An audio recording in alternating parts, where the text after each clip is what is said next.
Si je vous demandais de penser à l'image d'un artiste, qu'aurez-vous en tête?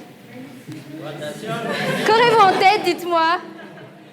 90% des personnes que j'ai interrogées me renvoient cette image. Des dreadlocks, des tatouages, des piercings, une petite clope. L'artiste est cette personne qui ne passe jamais inaperçue dans la société. L'artiste est cette personne, voire extravagante. Et alors, pourquoi? Savez-vous que 93% du langage est non-verbal? Cela implique que même en entretien avec la personne la plus consciente au monde, vous serez toujours préjugé par rapport à ce que vous portez. Et les statistiques sur l'image montrent que les artistes sont les plus touchés dans ce domaine. Pourtant, quand je parle d'artistes, je ne fais pas seulement référence qu'aux musiciens.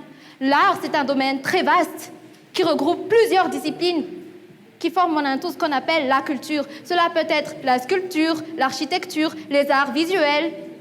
Les artistes, ce ne sont pas seulement que les peintres. Les artistes aussi, ça peut être les médiateurs culturels, comme la photographie. Mais alors, pourquoi la société n'accorde-t-elle pas de valeur aux artistes? L'artiste est cette personne qui souvent a raté ses études. L'artiste est cette personne qui souvent n'a pas eu de très bons résultats scolaires. L'artiste aussi, par rébellion, a préféré abandonner ses études. Mais pourtant, sachez que l'art vous servira toujours à quelque chose, que ce soit en tant que poids dans la société, que ce soit en tant que poids de discussion.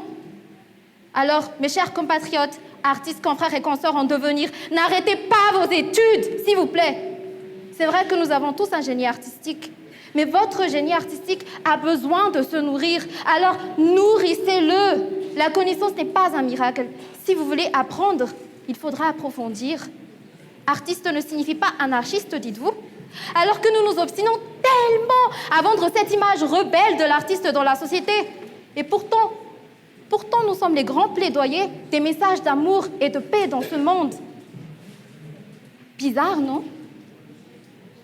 Glauque, incompris, bizarre. Parfois qui vous ment, faire peur à la société. Sortez de votre bulle. Montrez qui vous êtes, montrez vos valeurs morales, éthiques et intellectuelles.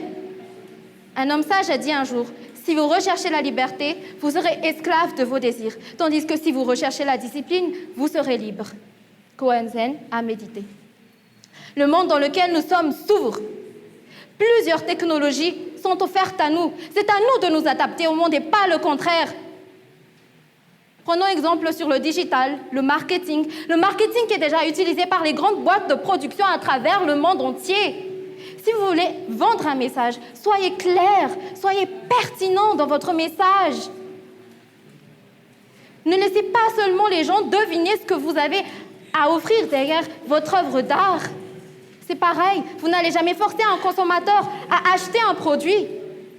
Vous n'allez jamais forcer une population à se conscientiser d'elle-même.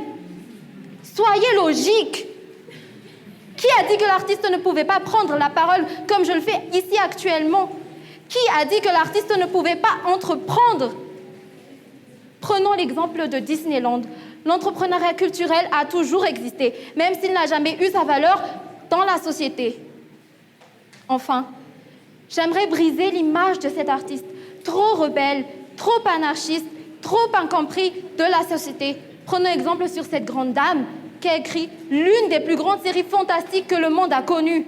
Et oui, Madame Rowling, malgré le succès d'Harry Potter qui s'est vendu à plusieurs millions de dollars à travers le monde, a su montrer à travers sa personnalité l'élégance, la grâce, l'humilité et la simplicité. Harry Potter n'est pas seulement qu'un film. Harry Potter a su apporter de la valeur ajoutée à son pays, et pas seulement qu'à son pays, au monde entier. Donc, chers compatriotes, confrères et consoeurs, j'aimerais que nous méditons ensemble sur cette problématique. Sommes-nous vraiment de ceux qui font l'éducation, ou sommes-nous de ceux qui ont encore besoin d'être éduqués? Mesdames et messieurs, merci.